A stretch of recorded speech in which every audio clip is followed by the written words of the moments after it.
The idea of people knowing the truth, nobody likes to do that.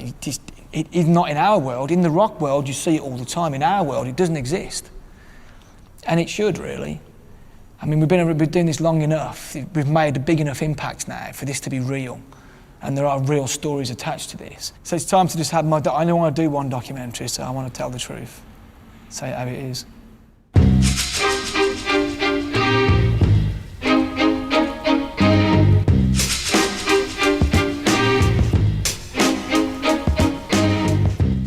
Steve consistently smashed it, you know, and that's why he became known as the King of the Terrace, really. It wasn't just about the odd good set, it was about every week in, week out, killing it.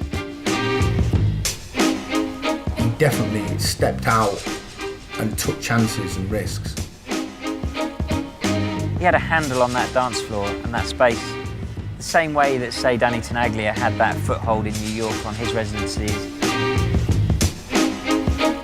Steve was the king of the terrace, for sure.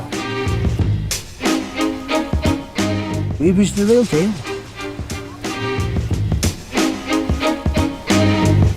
I used to be a skateboarder, and where I used to buy my skateboarding equipment from was the Oasis in Birmingham. Right next to the skateboard shop, there was a record shop selling rock, indie, pop, everything. And I used to collect records by Erasure, New Order, Depeche Mode. What I didn't realise, but at the time, I was already kind of hooked onto a more synthesised sound, because all the bands that I was following that I liked was very much synth-led. So I was already into electronic-based music before I even realised I was into music, really. So I think that's why when I first heard acid house, it instantly felt familiar to me, but more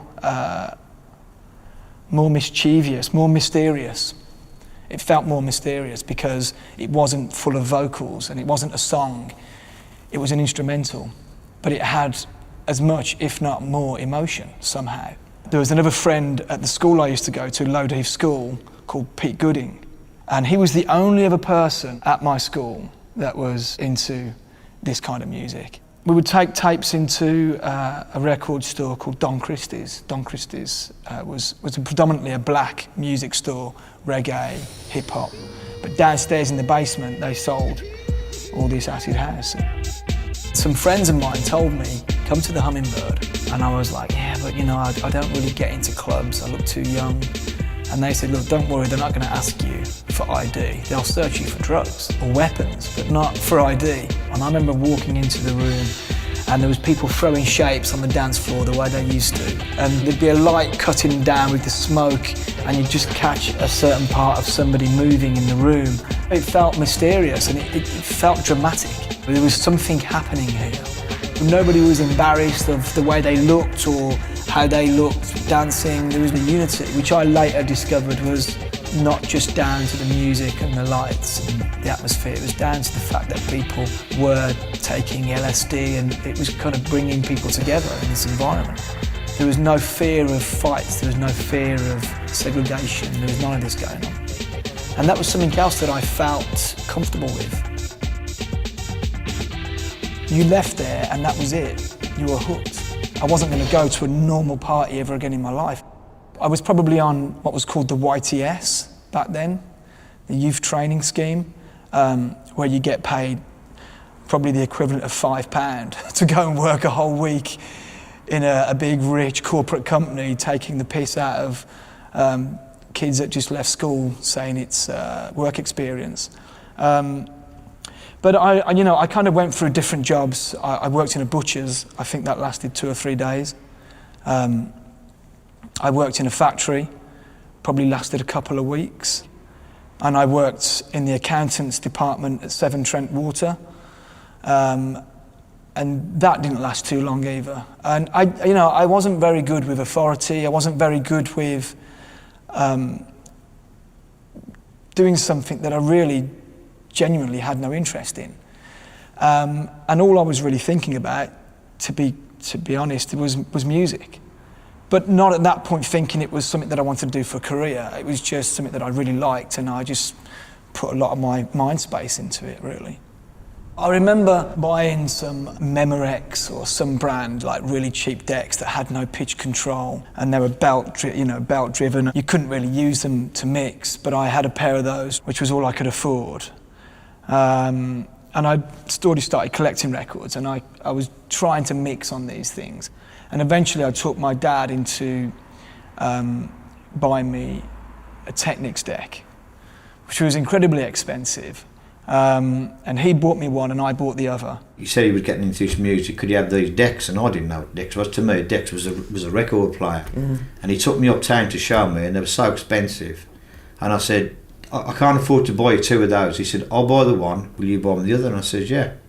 So we did that, and I set it up in his... You soundproofed the wall? Soundproofed the wall upstairs in the bedroom, and I got a kitchen table worktop and fixed that and cut the holes out and put them in there for him, right in front of the window facing the main road. Where I lived in my parents' house, I was on the front, my bedroom was at the front part of the house, and I'd have a big window.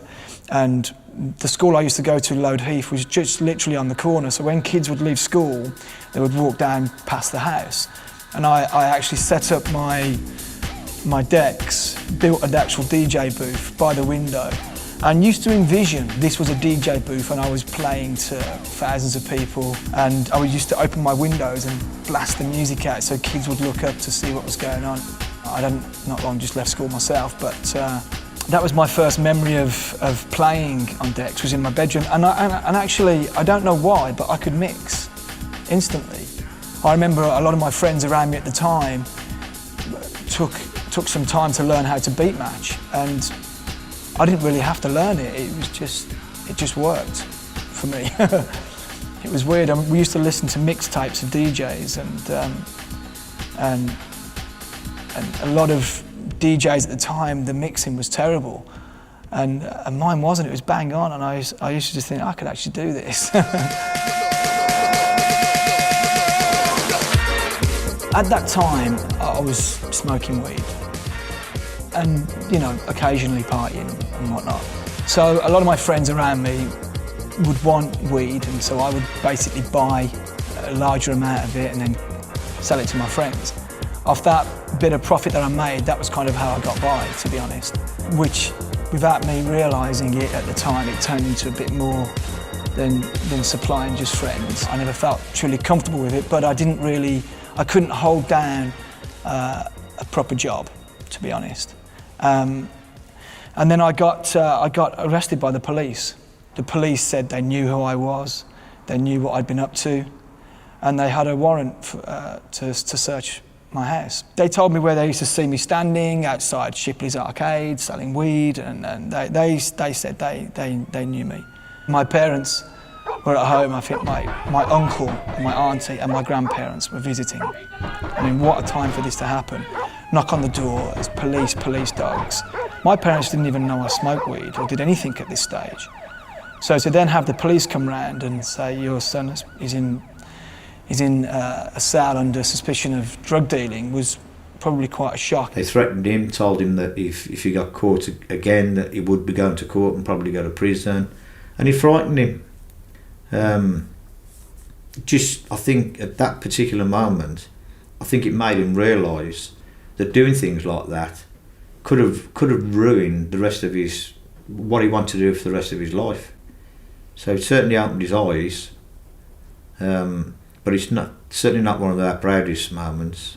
Now I'm obviously older, I look back and, I'm not proud of it at all.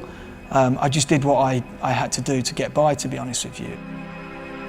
I moved out of home when I was very young.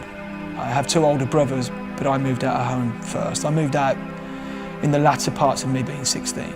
We had like a group of friends, had about 4, 5, 6 cars. We were getting convoys around the country. Generally though, then it was big warehouse raves and up north and down south.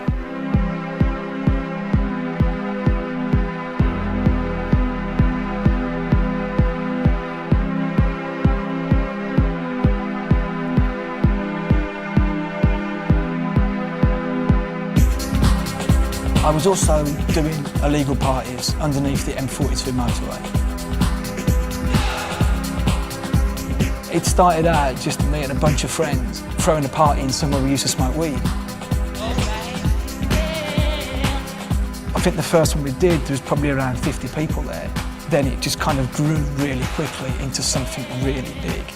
But we were doing this because by this stage, I had decks, I had a collection of records, and I wanted to play them to people. I remember just being out to parties on a weekend, and then I would go back to my bedroom, invite all my friends back just so I could play my music. And so I just had parties in my house just so I could play them these records, these amazing new records that I got. Not mixing them on one deck, just playing people music, because being a DJ is not just about mixing, it's about sharing what your taste, that you believe in, selling it to someone, like saying, listen to this is incredible. You know, I was doing that before I was DJing, really. In '91, I think was the first club play I had.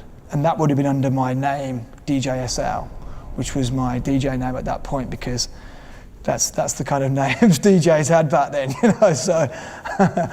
I think the first DJ that I really followed was Sasha, and that was from Shelley's in Stoke-on-Trent. Dance in the middle of me to make you breathe. Don't think I can make you later. I remember being one of those guys at the side of the DJ booth trying to look at what records Sasha was playing, and he used to have tape on them. Fucking used to put tape on his records so you couldn't see what they were. And there was no way I was going to ask him, because I would watch some other guy come up and ask him and totally blank them, and they'd be mortified. I was mainly selling gear for my friends, for my party friends, a group of people that was going out, and you know, which started out with acid and speed, and then took cocaine and pills and all the rest of it, the usual social party drugs, and I would be the person that knew who to get it off. And so it was my duty and my job to go and get it, and if I was going to do that, then I'd make a little bit of profit, usually to get my own for that night. And I did continue to do it, but I never felt comfortable doing it. I mean, I ended up in some situations where it felt as though this was getting real. It was getting real, and it didn't feel right. I wasn't happy, to be honest. I was scared, actually. You know, I ended up around certain people that I felt intimidated by, and I just did it because I didn't realise how serious it was getting until it did kind of get to a point of where it was a bit serious, and by that point, something happened to me that kind of changed my path altogether, really. For whatever reason, I got beaten up one night by some people that I inadvertently worked for, I guess. And I was really heavily beat upon. I remember I was at a bar and I was told, hey Steve, so-and-so wants to see you in the toilet. And I was already given LSD that night. They'd already pumped me up with an enormous amount of things. And I remember walking into the bathroom, and that's the last thing I remember. And then friends found me in a pool of blood, and I was severely beaten up on and broken my jaw in two places, here and here, so my jaw had actually fell into my throat. I had foot marks all over my face, broken nose, fractured ribs, broken arm. It was pretty severe. I mean, I had stick marks on me. So my guess is I walked into that toilet and the first thing that happened was I was probably hit with a bat, hence why I don't remember anything. I do get flashbacks now, even still, sometimes, and I just get a lot of pain in my head. So I do know, I don't want to remember the incident. I'm glad I don't remember it, to be honest, but it did put me in hospital. I ate food for a straw for a long time. I remember when I went home the next morning, when I got out of hospital, and I went to see my parents. And this was the most painful thing for me out of all of it, actually, was seeing my parents in the state that I was in, because my face had changed shape at this point. I was, it was pretty badly beaten up. And my parents just instantly were so upset. They brought him in and his face was out here, but the one upsetting thing was, and it's still upsetting now, it was a boot mark on his face where somebody had actually stamped on his face, and that's how they broke his jaw into piece out there. I don't know, that was a hard part for me, seeing my parents. He'd literally got stamped on his face. Footprints on his chest, on his back, on his face. There was a lot of things that happened at once. There was a girlfriend that I was going out with for a couple of years. She'd split up with me. And I was in a pretty low place. And I remember drinking a lot of wine and taking sleeping tablets. Not to do anything dangerous, just because to while away the hours, because I was in pain, mentally and physically. So, I don't know, it was a friend of mine, Matt Bevan, and I remember him coming round to my house, and he basically just gave me the slap and said, pull yourself together. So I did, and I basically threw myself into DJing in a way that it was a career, and it got me focused, and it did, and I started doing more tunnel parties, and there was clubs in Birmingham that was asking me to play for them because they were coming down hearing about the tunnel party, and I got invited to play at a place called Marco Polo's, and Marco Polo's at that time was one of the best places in Birmingham to play. It was an after-hours club that opened in the morning and went through till Sunday afternoon. And so I got a chance to play these kind of places, and then got a job in a record store and made more contacts that way, and that was it. My path had changed. They do say that when you're at your lowest point, you can't get any lower. I think that's what it is. When you get to such a low point, you find the strength in that low point to make a change. In hindsight, it was the best thing that ever could have happened to me. So thank you to those people that nearly killed me. Well, there was a record shop that I'd been buying records from, Global Grooves in Birmingham. And I ended up spending a lot of time in there because I was always buying records, and got a rapport with a guy called Matt Booker who was working there, and it was a real nice bunch of people. And I think just from being in there so much, a job was on offer, and because I think the people that was in the store realised that I had quite a knowledgeable, I was quite knowledgeable about music, I got offered a job. I used the fact that I was now part of a brand, where a lot of DJs came, a lot of club owners came, and I saw that as an opportunity to do more than just sell people records. I saw we can do more with this, what can I do with this? And then I came up with the idea, calling from Global Grooves, we're doing a Global Grooves record tour, are you interested?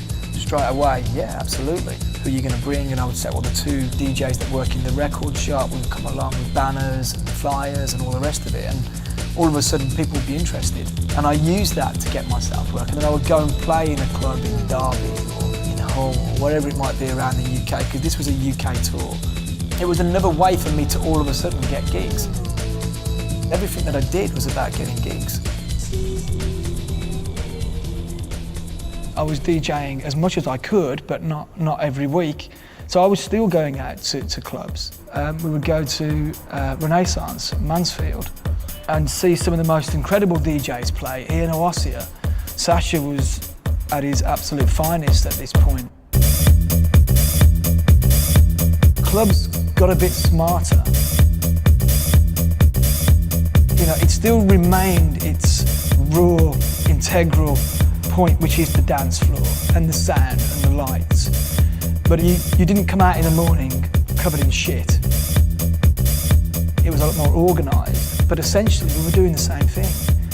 We were all taking our pills, taking the ecstasy, and then dancing for 9 hours and having a great time to great music in a safer environment. That was when it really blew up. I mean, people look back and think the raves were massive. I actually personally think the transition from the raves into the clubs was where it really started. I used to do tapes and do tapes, and not just tapes like the main floor. I would do tapes of me warming up. I would do tapes of me playing a main set. I would do tapes of me chill out. I would do tapes Balearic, because I went to Ibiza in 1990, and I'd been going to Ibiza every year since 1990, and developed a taste for Balearic music, indie rock, ambient, all levels of music, trip hop, drum and bass. I was collecting everything. I was obsessed with music. Because I was working in a record shop, I had access to everything. I remember buying Mix Mag and DJ Mag and going through the listings, and I would circle the kind of clubs that I thought I would suit playing at, or that I wanted to play at. I would then call up the promoter, get an address, do a mixtape, get whatever flyers that I had that I was on currently, and send them a package, and hope that they would call me back and book me. And I think the ratio was, I would send out probably 50 envelopes and get one booking. It wasn't going very well. I thought, if I gave anything else this much attention and energy and work and time, I would have done really well at it a long time ago. I did think that. I had those moments. But then it always came back to, this is what I love. And I didn't know any other way. And what was really important to me was just playing my music in front of people. That was my moment, that was my happy place. Somewhere that I felt good at something. And I wanted more of that. And the only way to get that was to hopefully get these gigs in some way or another, which was by sending out tapes. There wasn't many promoters that got back to me, but one that did, which did surprise me, was Charlie Chester. Yeah, we used to get loads of tapes, loads and loads, and I don't know, you can't listen to tapes, and you can't listen to them all. You just have. Sometimes you did. I remember driving up the motorway to Middlesbrough once with Darren Emerson and listening to a few of them, and if they passed, they stayed in the car. If they didn't, they went out the sunroof. Like a load of tapes down the M1. And at the time he was promoting the Canal Club in Wolverhampton, and he was also doing UK Wandsworth, which he then went on to also do UK Midlands. Because, you know, I'd gone up to the Midlands and he was from Birmingham, it was just an easy thing. I really liked his tape, had met him, remembered him, and then started booking him to play there. The first time I played for him, I played in the back room with Barry Ashworth from the Dub Pistols, playing my more eclectic set, which was, ranging from indie rock to trip hop, downbeat, instrumental hip hop, alternative music, and also playing some more Balearic style music, and Charlie ended up booking me for every room he had in every club he had. I'd end up playing the warm-up set in the main room, and I would play an alternative set in one of the side rooms, and then I'd play a closing set in the techno room. Danny Whittle was a promoter who I met through Matt Booker, and Danny Whittle had booked Matt Booker to play a club in Brighton, and Matt was saying to Danny, look, there's a guy that works at our store, you need to book him, blah, blah, blah. So Danny sort of took the chance to book me, and this was in, kind of a party time, and we had the best times. He used to come down for us regularly and play for us in Brighton. Normally end up spending all the money we paid him and stay 3 days longer than he should have done, but, that was kind of what was great about Steve as well. I mean, he didn't just come and play music, he got involved and really enjoyed what he was doing, and really enjoyed the other DJs that were playing. I think Danny used to pay me £200, and at the end of the gig I'd get the £200 and put it on the table and say, right, someone called the drug dealer, and I'd spend more than I used to go home spending more than I'd earned from playing for Danny Whittle. And that was the start of a real kind of, I became a real fan of Steve's, as well as somebody who actually, booked him as a promoter. And then he called us up and said he was doing a party in Toronto in Canada. And so this was my first international gig as a DJ. And I remember, going there for a week, having a week's holiday to do one gig. And at that point, it did feel like I'd arrived. I remember being on an aeroplane and thinking, I cannot believe I'm on an aeroplane going to a gig. Which is just crazy to think now, because that's what we do 6 times, 10 times a week. But I remember thinking that this is absolutely insane. And we got picked up in a limo, and it was just crazy. But that was in the early 90s, like I say, early to mid 90s, and this kind of thing was happening few and far between. So you would get excited about something, and then nothing would happen again for some time. I gave a tape to my friend, Jane. I gave her many tapes. And she was on holiday in Ibiza, and she was hanging out with a guy called Jason By at a villa party, and she put one of my tapes on, and Jason was like, who is this? Like, who did this tape? And she said it was a friend of mine. He works at a record store in Birmingham. He's actually coming on holiday here this year, and Jason said, get him to bring some records. She called me and told me, and I was like, wow. So I went and played at Cafe Mambo, and I only played there once, and the owner of the bar, Javier, came out and was like, please, how long are you here for? Keep playing, So for my whole holiday, I ended up playing at Mambo every day, and then come the end of 2 weeks, I was about to go home, and they offered me a job to stay out there. I was literally playing music for 8 hours a day, which I loved. And it was in a different context, I was playing to people that were sunbathing on a beach. It was like DJing to a movie, it was like performing a soundtrack. As the mood would change, the music would change with it. I was providing people soundtrack, and I took great pride in that and did it the best I could. And I played for 7 days a week, 8 hours a day, and never got bored.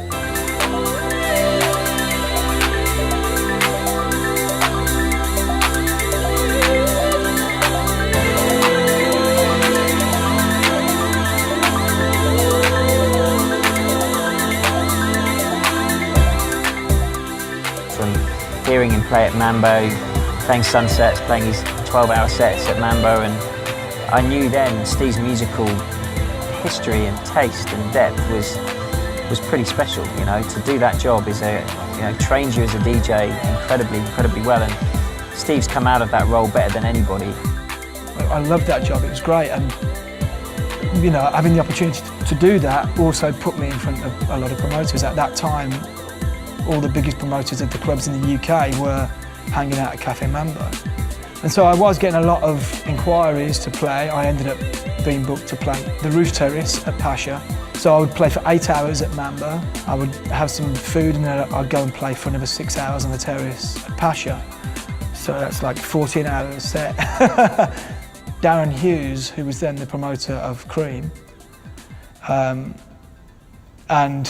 and his brother-in-law, who was working closely with Mark Broadbent, were sort of, unbeknown to me, were sort of checking me out, not only at Mambo, but also at the Roof Terrace. Darren heard Steve on the terrace at Pasha, on the roof, one of those nights, and I remember him coming over and saying, this guy's fucking unbelievable, and I think he should be playing at Cream or whatever, and, and we kind of took it in our stride, and, when you hear somebody that good, it's quite easy to say things like that, but then to follow up is another thing.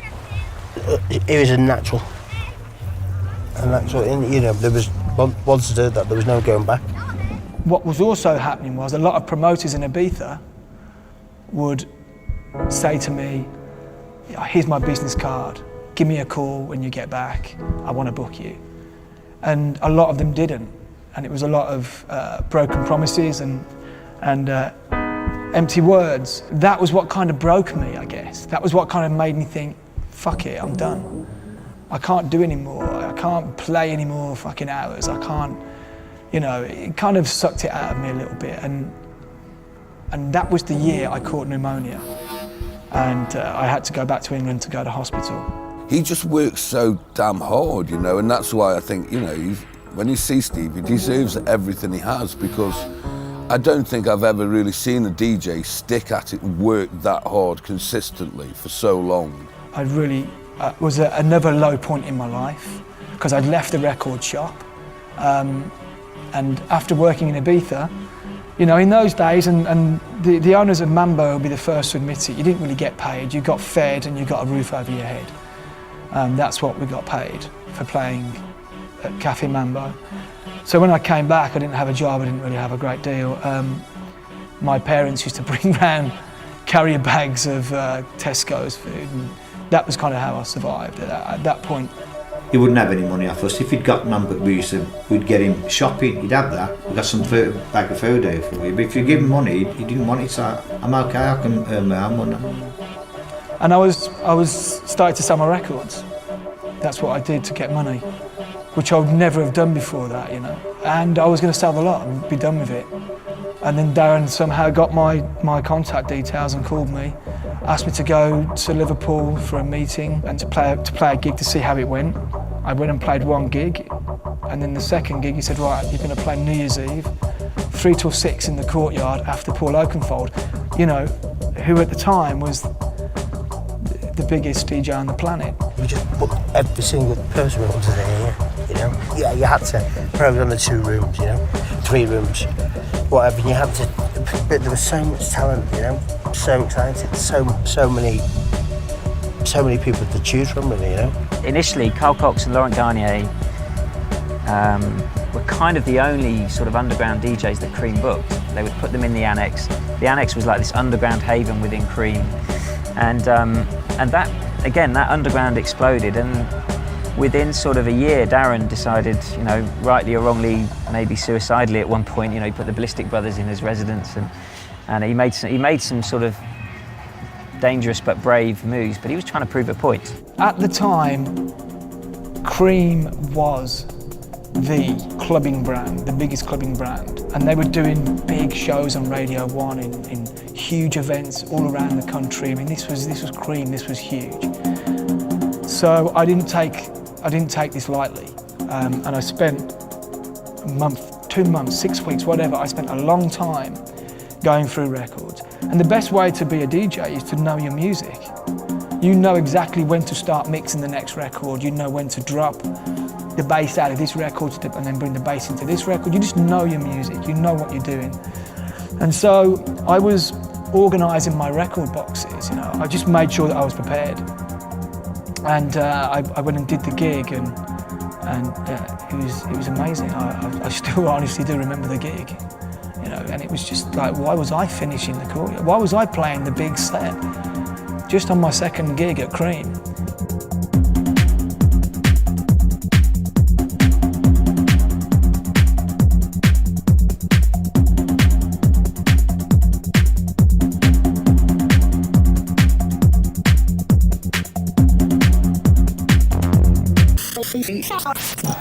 All right, I'm here now with Steve Lawler, who's the new resident DJ here at Cream. Steve, how's the crowd been tonight? Wicked, really good crowd. Always good crowd here. What is so great about Cream? It is like probably the most famous club in Britain. Absolutely, they're so up for it. It's like you can play really good music and the crowd will react to almost anything, and you can get them in the palm of your hands, and like, as you can see out there, they're so up for it. It's brilliant. It's really good. And you're the new resident DJ here at Cream. How did that come about? Because they don't take many people on, let's face it. I got to know Darren over the years, obviously, and I always wondered why on earth would he put that's a big risk.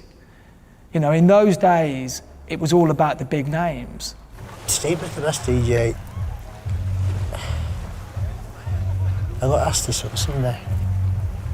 No, it's hard to say, but would you say the best ever did it, DJ, right? I mean, it's undoubtedly Steve. So there wasn't any risk taken. A week, 2 weeks later, I got a phone call. We want to make you a resident of the club. We want to put you on the Cream agency. And then what followed that was press. Press just took a huge interest, which for me was insane. I don't know how old I was, probably 23, 24 or something. I was playing at Cream every week and also doing Cream tours in Belgium, in Germany, in Spain, and in the UK. I was being booked now just as a guest DJ to play at clubs all over the UK. Sometimes I was doing 3 gigs, 4 gigs a night on the Friday, then go and play Cream on the Saturday.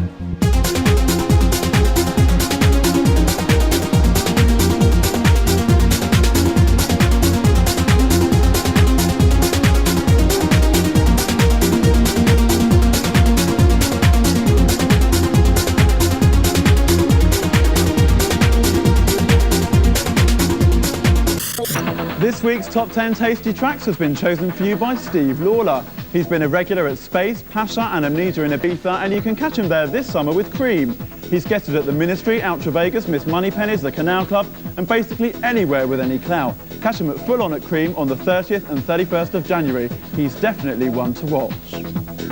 And you're the resident DJ for Cream, Yeah, I aren't you? am, So yeah. what does that mean exactly? Well, it means I play for them every week in Liverpool, and I do most of the tours for them all around the world.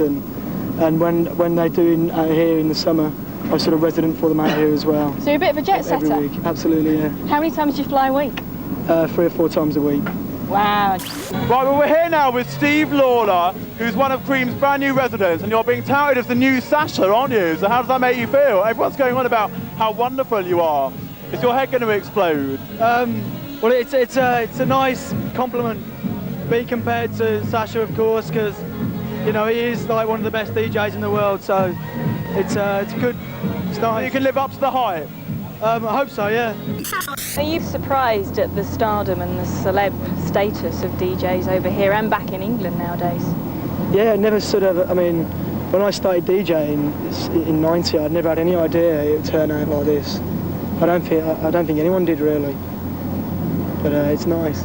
It's good that it has. I used to get paid cash at gigs everywhere. I didn't even really put it in the bank account because as much as I was started to earn it, I started finding ways to spend it. And you know, I spent a lot of money. At one point, I was living in hotels. I just lived in hotels. I lived in the Sanderson for like 5 months, which is a Philip Stark hotel. So I found ways to spend money. Because I didn't really know, I wasn't really used to money, to be honest with you. I mean, you know, this cut the shit. I didn't really know what money was because I hadn't really had it at any point. Cause I never had a job and I left school really. I was working for YTS and I had no money. So when I did eventually get money, it didn't hold any value, I guess is what I'm trying to say. I didn't think about saving it. I didn't think about buying an apartment or a house or a car or things like that. I was just spending it. If we're trying to create anything, it's a bit of open-mindedness on a Friday night at home. A few years later, Darren left Cream, as you know, and I went to work then with Darren at Home. I loved Home for the first year. The first year that it opened, I was there every Thursday, either Friday or Saturday at the weekend. There was a moment in London where all the faces were hanging out there, not just celebrities, but people who were driving the scene forward would hang out there. Darren did land the news on me that he was going to leave Cream. He was going to part from Cream, sell his shares, whatever, and split totally in a new club called Home in London.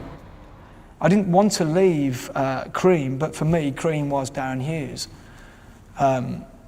Because he was the one that gave me the opportunity, so if he was leaving, I was leaving with him. Which was quite a risky thing to do. So while we were kind of building the club in Leicester Square, that I always had my doubts about as a structure. I didn't think a club over 5 floors made a lot of sense, to be honest, when you were dealing with superstar DJs. You know, everybody wants to be in the same room as that DJ, but that aside, you know, that working with Darren Hughes for me was one of the best things I've ever done. I mean, he's a great guy to work with. He's very dynamic and, you know, very loyal and a genuinely hard-working guy with a true love of electronic music. Darren invited me to London, showed me the club, and I was to play a back room, a small room, which I just left the main room of Cream for.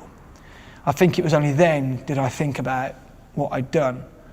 But even still, I felt confidence as I was with Darren. I felt confidence in Darren's ability as a promoter. And also I felt confidence in his belief in me. Residency culture was important back then. And I think doing what Steve did in London really put him on the map and really elevated his status because, you know, all the agents are in London. You know, everyone looks to London, not so much today, but back then they were really looking at London. They weren't looking at the Midlands, or there's a bit of Liverpool because of Cream, but London really was still the heart of things. So I think Steve rose perfectly out of Home, and, you know, as I said, some great things did come out of it. The Friday night he had Danny Rampling, and the Saturday night he had Paul Oakenfold. The Friday nights were not going too well for him. Darren said to me, do you want to do your own night on a Friday? Have the whole club? Yeah, Deep South, Steve. Yeah, who loved it. His first real foray into promoting, I guess, programming anyway, Having my own night gave me the ability to choose who I wanted to book. Tenaglia, Seven Fisher, Angel Moraes. The night just turned out really well.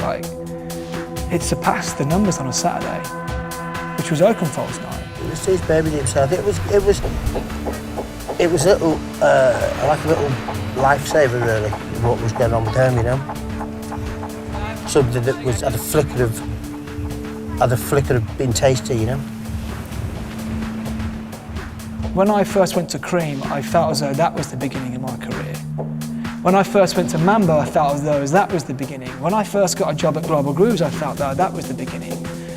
The real beginning was Home London.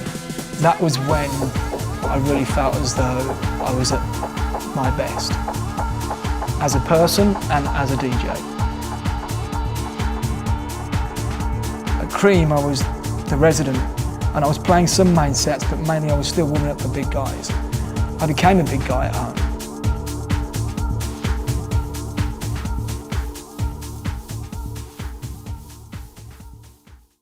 My residency is here at Deep South, at home in the centre of London. That's every Friday of the week, and once a month I do a 5-hour set. And also I play once a month in the US. I do New York, San Francisco, just all over the place really in the States. And also on a Saturday I guest all around the country. Steve Lawler I regard as, in my eyes already, one of the finest DJs in the world, and will hopefully become, in more people's eyes, one of the finest DJs in the world. The first record I released was called, the artist name was Ovonic, and it's dreadful. Now I listen to it, it's dreadful, it's awful. It's not a very good record.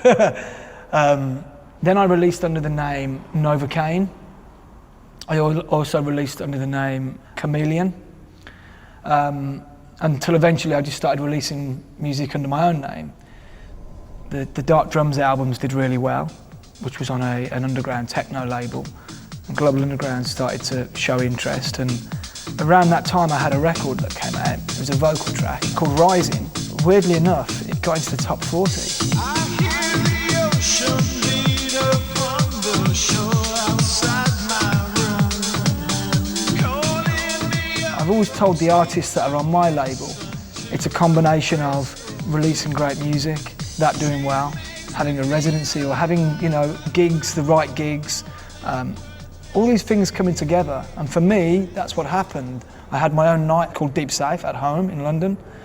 I had the mixed compilation Dark Drums and the single, and all of them did really well. So I think that really grabs a certain amount of attention. And because as well, Home was a new club, and I was just doing really well at Cream, and I left Cream, which a lot of people questioned at that time as well. Why would I leave Cream? Was I crazy? And I think a combination of those things together is what eventually works. So the past few years, they've been quite busy for you, have they not? Yeah, very busy, especially the last year. Done 3 albums in the last year, so I've been constantly touring and working in the studio. Time, I've no idea where we are, Singapore. Here we are tonight, Steve Lawler at Knox. Well, residencies next year. I'm starting a residency at Twilo in New York. As far as England, I'm going to do Gatecrasher once a month next year, and the Archies in Glasgow. And I'm still going to stay in my residency at Deep South, which is every Friday in London. And also a release in San Francisco. That's a bi-monthly as well. He's pretty high up there at the minute, but the guy's going to be a major star over the next couple of years. Music, it's our life. And that's why he records records for Global Underground, really. Having a mixed compilation was a big deal. I remember selling Global Underground compilations and Global Grooves. They were the market leader, and it was always for the biggest UK DJs. Sasha, Dave Seaman, Nick Warren, Carl Cox. It was the same names doing different cities.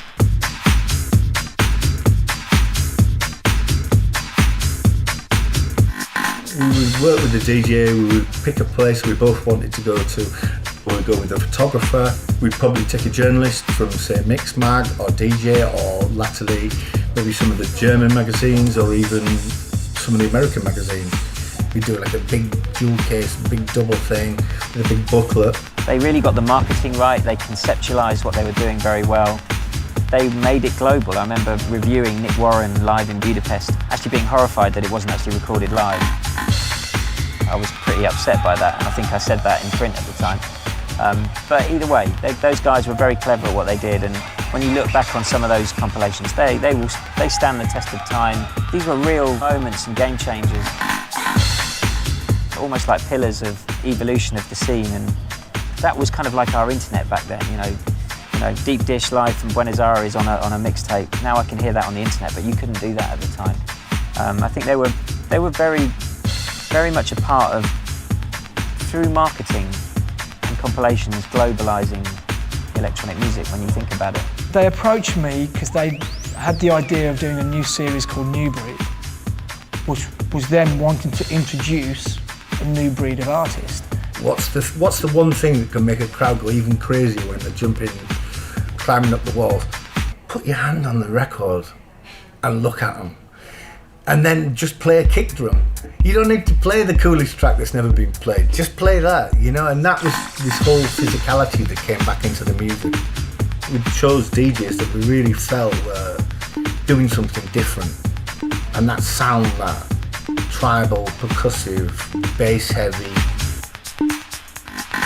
very, very clear, sharp, new technology that was like the EQing of everything was just fantastic. And we chose to do it not as a sub-standard parallel series to Global Underground. It was something completely different. And they wanted another album from me, but to go on the big series. I turned around to James and said, no, I don't want to do that. I've got an idea. I want to do something different. I want to do something of my own. I said, okay, smart ass. What do you want to do? That was a big deal for me. I was really blown away by the confidence they showed in me, because I was just being cheeky. Little did I realise they'd actually say yes.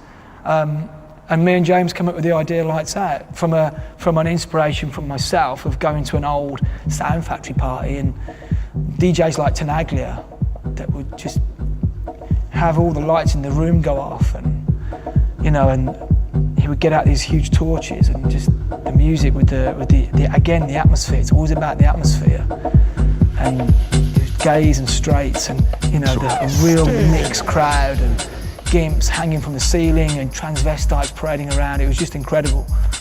Blew me away. It was hugely inspiring for me. Along with the way and the style of Danny Tenaglia was hugely inspiring, and that was what inspired Lights Out. My vision for that was to not it just be a mixed compilation, it'd be a world tour. Let's get twisted. Twisted.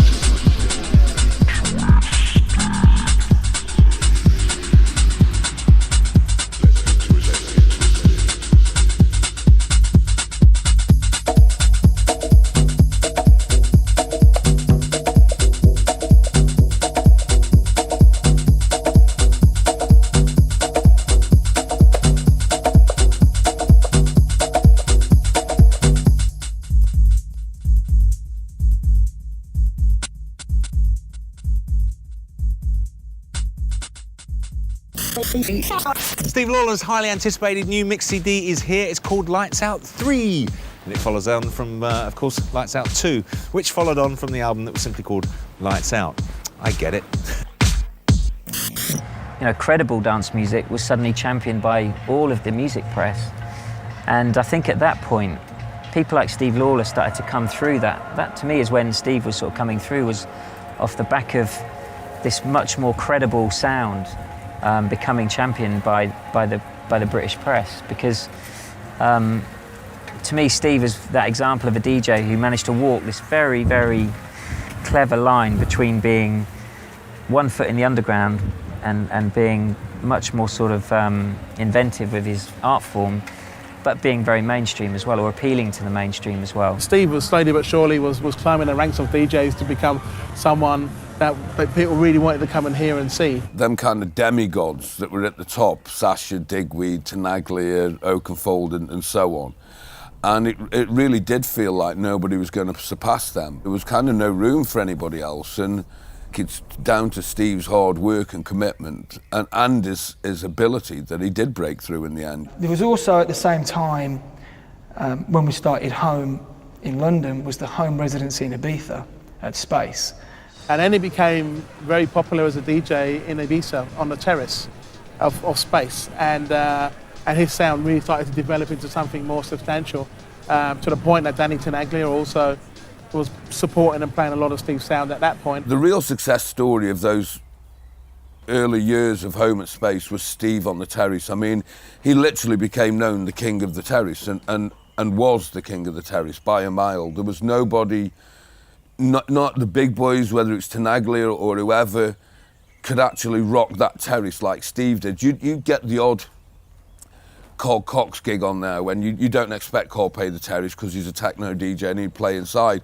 But on the odd occasion he did play the terrace, Carl always smashed it. He always has that, ability to deliver like that, Carl. But for somebody who is there week in, week out, Steve consistently smashed it. Here with me now in Ibiza is a man. He's a DJ and he's a global superstar. It's Steve Lawler. Hello, Steve. Hello. Now, I called you global because you play the best clubs in the world, from New York to Australia to Singapore. You're the man on the decks. What keeps you coming back to Ibiza? Apart from the sun, the people, really. It's a great place over the summer. It's just party atmosphere everywhere. So where do you play? Space on Sundays. You've been called the king of space, haven't you? A little bird told me. Well, apparently, yeah. Apparently you epitomise all that is Ibiza. What are your DJ secrets? Why are you that good? People were coming on the island, bought their tickets for Sundays all day at Space, and Steve Lawler was right in the middle of all of that, where his terrace sets became very subliminal with what was created at that time.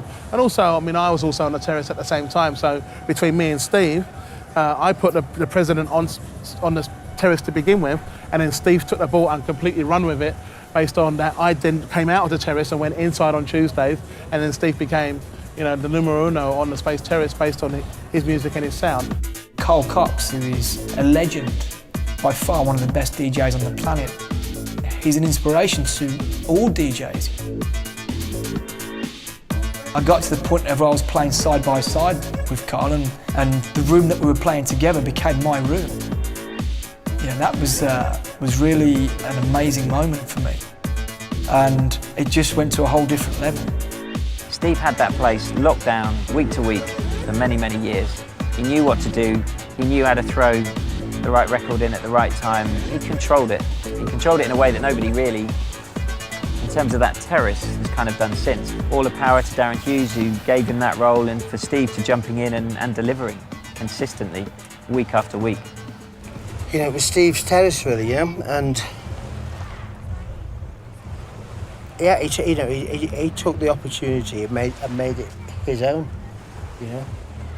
But it's like that, anything really got close to touching him. Really was, I'd probably say Tenaglia. Danny Tenaglia was it's like a more famous version, I guess, of what Steve was doing, but even Danny couldn't really create the same kind of magic to what Steve was doing, Something about the environment of being in a daytime club and dancing in the sunshine. Proper open air dancing in the sunshine. Because it went on for 24 hours, their own crowd would go to see people at a different time, and Steve realised that, and he knew he had the crowd that would go to see Steve playing that music then. It had the freaky element, and it was still a little bit wild. It still had this camo net and the planes coming over. It was always the freaks who were on the terrace. The people who were on Space Terrace were the real tastemakers. they were not easily pleased. I mean, you could go in and bomb on Space Terrace quite easily and they'd let you know that you were bombing as well.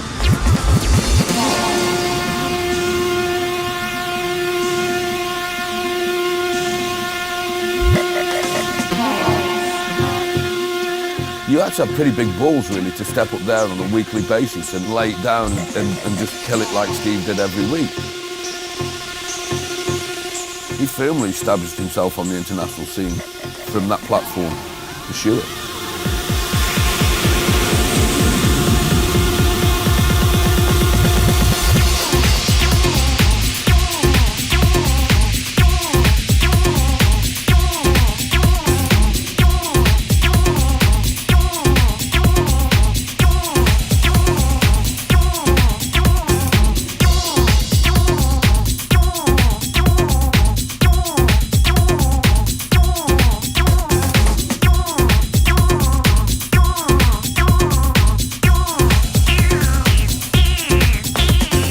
After being at Space, it just rocketed to a whole new level that I would never, ever have expected. And this is the point where I did manage to get up there with the big guys.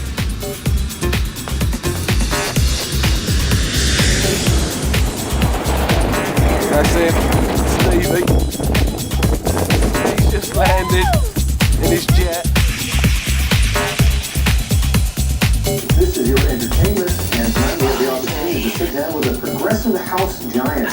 Steve Lawler is in town to spin tracks from his latest CD, Lights Out 2, and he told the new RL about the life of a DJ today. I should be rocking it.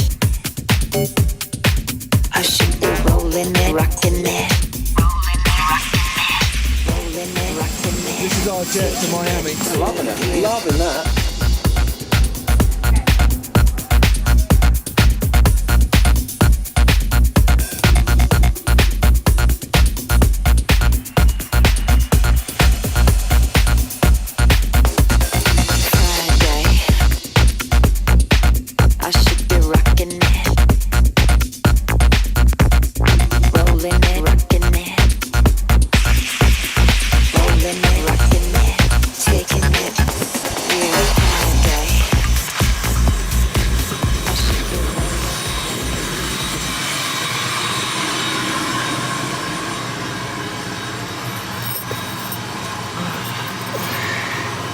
Shoes off, I think. The fuck's Carter? What's he laughing at? Do you want me to keep going with us? Yeah, no, you can stop now. By that time, Steve didn't need anybody. He didn't need Home, he didn't need Cream. He was getting booked everywhere. So he could go and play everywhere, all over the world. I'm sure he was getting more gigs than he could ever play, and he was turning down more than he was taking. So, you know, by that time, he was fully established and out there doing the business, you know. When I would walk into the booth, the whole place would go insane, you know, chanting my name and all that. And I'd be like, this is incredible. I mean, how the fuck did this happen? And I would be like jelly, you know, thinking I can barely pick up the needle, you know, let alone stand here and perform.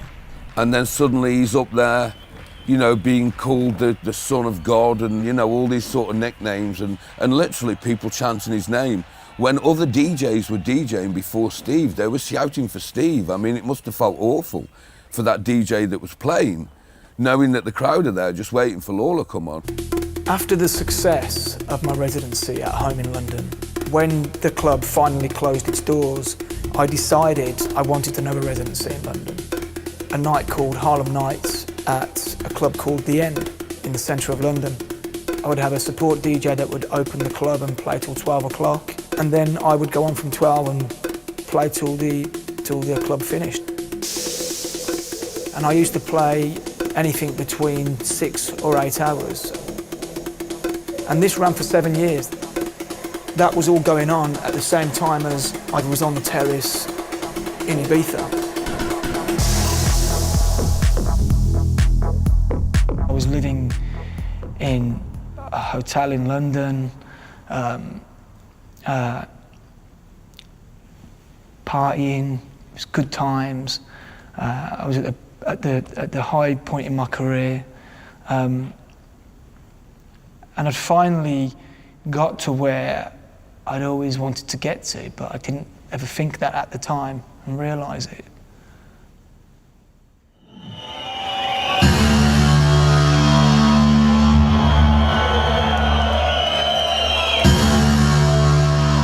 And the fees were getting so big, and then I'd turn up to the event and there'd be 10,000 people there, and that's why I realised there was so much money being thrown around, and the amount of money these gigs must have cost to put on, because the production element was just a different level.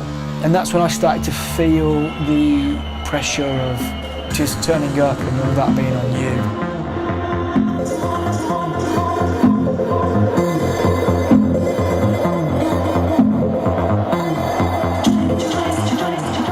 I felt the pressure musically to play harder, to play more known records.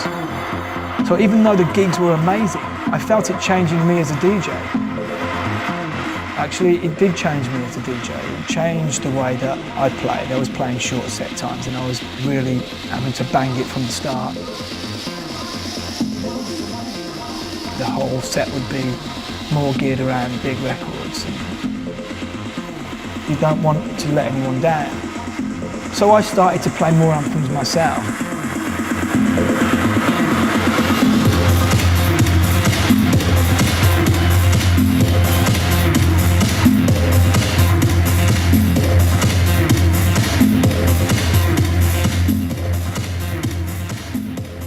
I was shit scared going to some of these gigs.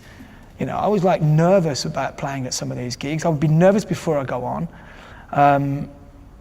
And nerves can sometimes come out in a way where you look moody as fuck, you know, you look really moody, and you're not necessarily being moody, you're just like in your own space, and I felt a lot of pressure.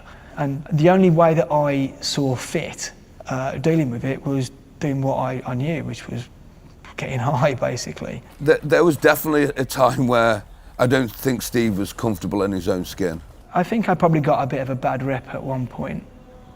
Looking back, probably rightfully so, you know. I just felt, fuck it, enjoy it while it's here, it might not be here forever.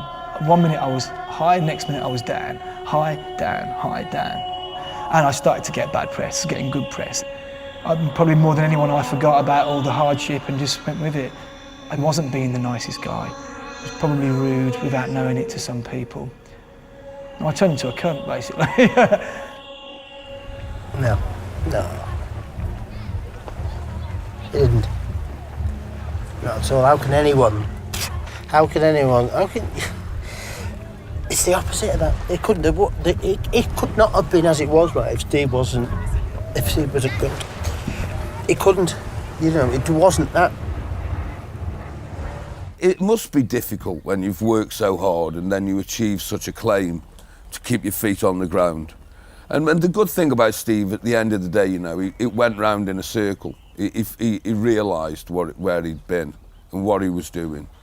And like you say, now he can sit on camera and quite openly talk about that time, which shows the strength and the depth of Steve, really. It's not an easy thing to say. He's like, you know, I think at one point in my life I was a bit of a twat, you know, it's not an easy thing to say, but, you know, I think that going through my career over the last 20 odd years, it's just simply the truth, so. You know what's Steve's biggest fault? He cares, he overthinks everything, he cares so much, he's like... But again, that's part of his charm, you know? I think he did lose sight of who Steve always was, and Steve was always, before anything, a normal bloke and a good mate. I just wish that I could have been more humble at that period in my career, rather than being selfish and self-focused.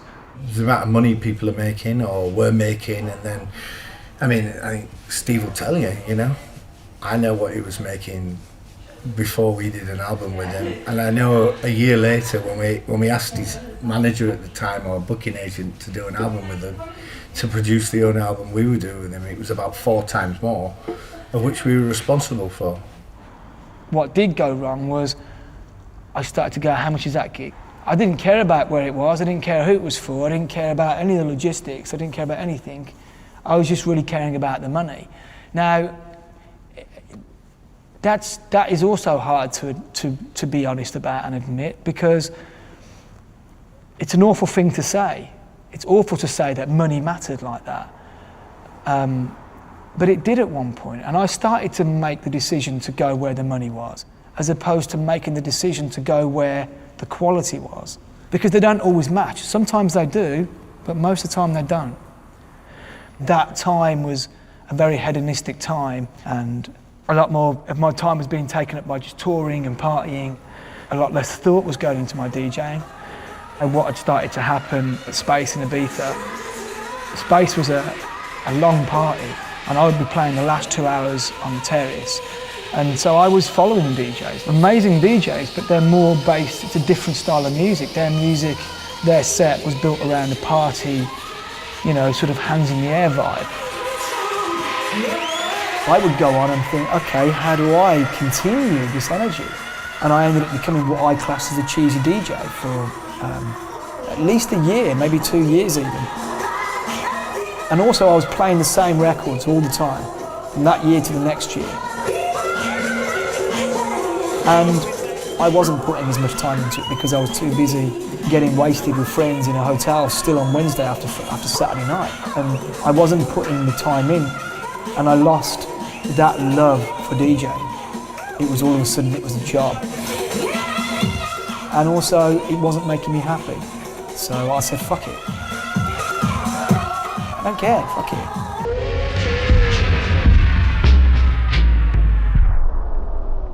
The things that weren't really important in life were mattering more than things that were important.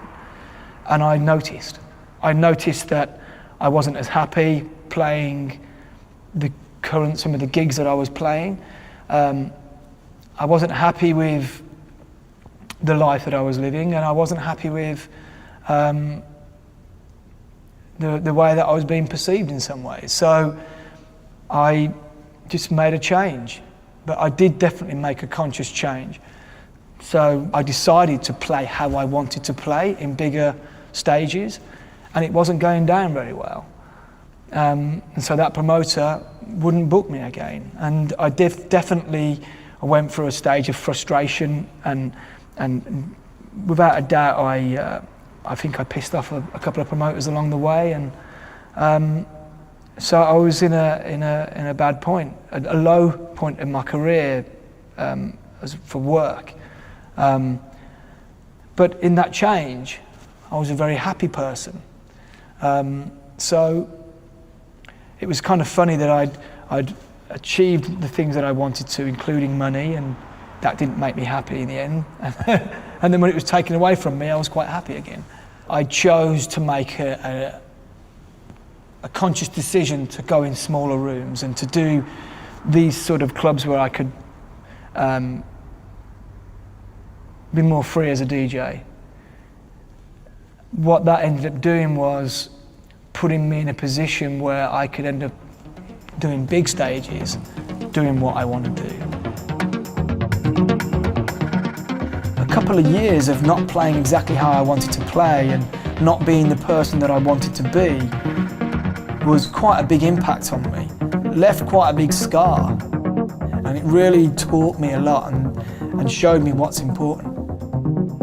Through that, I found great strength through being myself musically.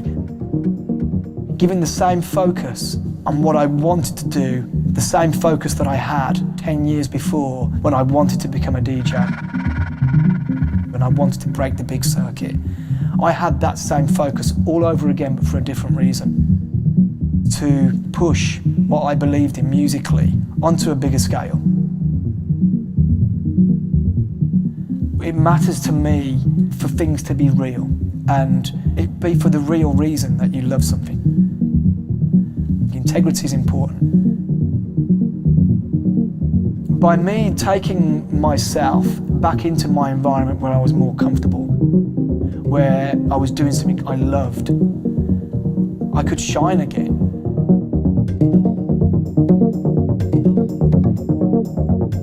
When you feel a room's energy dropping, or you feel people leaving the room, that does not feel good. But I stayed true to myself and dug my heels in and went through that time. And I'm glad I did, because now it's at a point where I can be honest and say, I love what I play, therefore every set I play, I love it and I give it everything. I feel it, it's important to me. And only that way, only if you really feel it, can you really deliver it. And now I can do that on a much bigger scale and actually show more people the music that I believe in.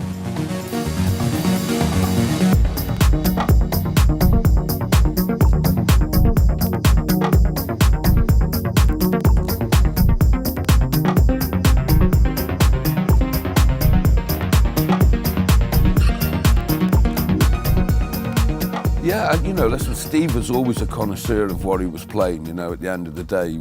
He was more concerned about the music he was playing than anything else. But at the same time, he has made good money. He may have turned down the real big paying gigs, but the gigs he took were still good payers, It wasn't like he was doing it for 100 quid or something, So he still made a very good living for himself, but at the same time, he would definitely have sacrificed a good chunk of that money to play the music he wanted to play in the fashion that he wanted to play it. I love playing the big stages. I love performing to thousands of people and delivering what you believe in. But I also equally love playing in smaller, more intimate rooms. I get something very different from playing these different type of venues. There is a different reward that you get from creating a vibe in a more intimate room and seeing it go crazy and seeing the room's energy lift.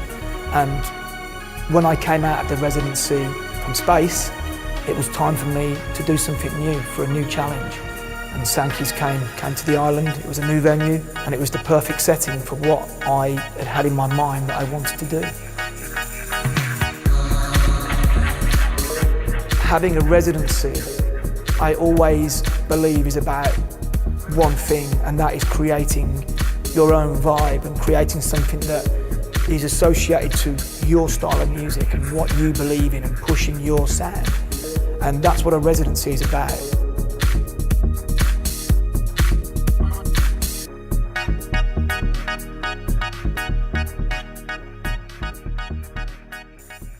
The good DJs got on there and they knew exactly pretty much where they were going to start and where they were going to finish and where it would go in between, and Steve was a connoisseur of that sort of delivery.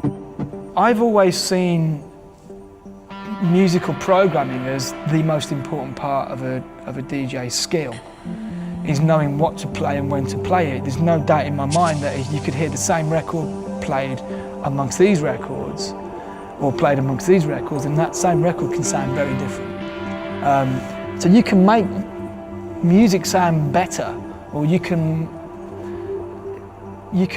place music in a certain place where it can affect people differently. And that's how I think about DJing. I think of it as a journey. I think of it as a beginning, a middle and an end.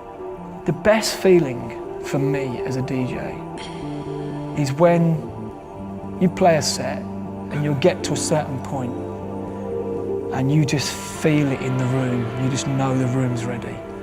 You just feel it. You can't smell it, you can't see it, you can't touch it, you just feel it. And you know at that point, you have the audience in the palm of your hand. You have them in this groove, locked into this groove. And you can do whatever you want and go whichever way you want musically, and they'll go with you. And that is the best feeling for me as a DJ. Whether you're talking of Tenaglia or Sasha or Digweed, they all followed that rule of taking people on a journey and not just jumping up and sticking on 10 big hitters, that really wasn't the way it was done back then. And I think there was much more of an art to it when DJs DJ in that way. It's about advocacy of the art form of DJing, about making people aware that this is a truly creative, genuine form of musical expression. And that if I look back to the DJs that I was into back in that day, from Carl, from Richie, from Laurent, and then going into Sasha and into Steve Lawler and people like that, I was really into the DJs who I could watch them for 5 hours and I would not get bored. Growing up in this scene, I don't ever pretend to be someone that created something in this scene. I'm not one of the creators of this. I was born within this scene. And what I was born within was not only being hit by the music, was being hit by atmosphere. Atmosphere. It's the most important thing of a night. It's what made this business go from where it was, which was in warehouses, to where it is today. Because people would go in and feel this atmosphere and have the best night of their life, and they would go next week and the week after and the week after, and then their mates would go and then they would go again. We captured people not by just music, by atmosphere.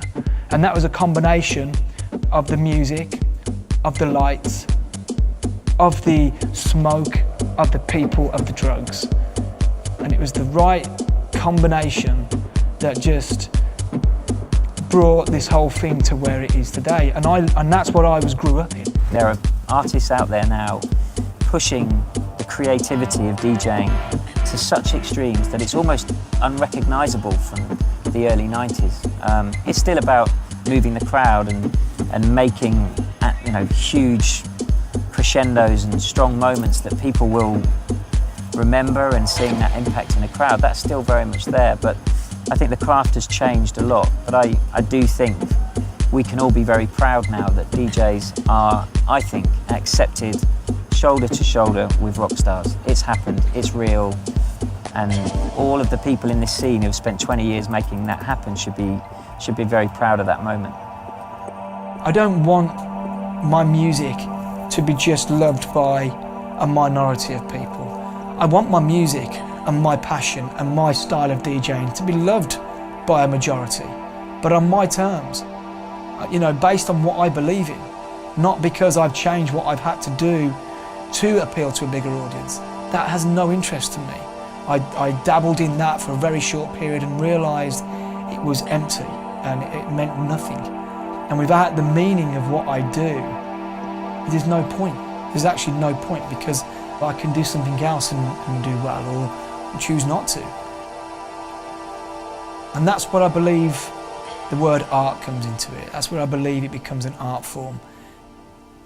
The essence of what it is means more to you than the success of it.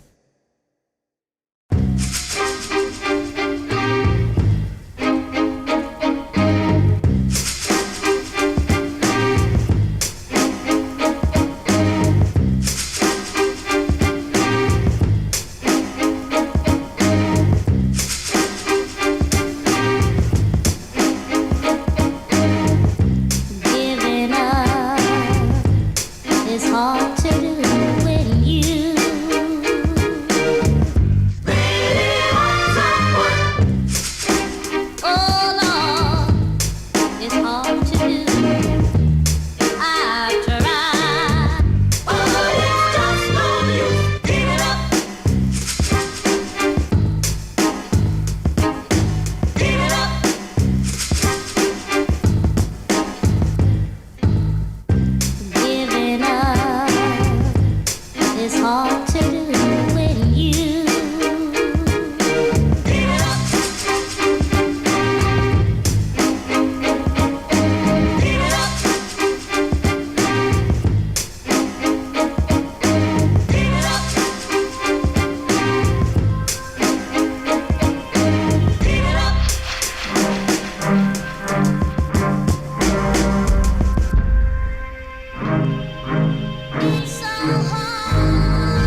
Thank you.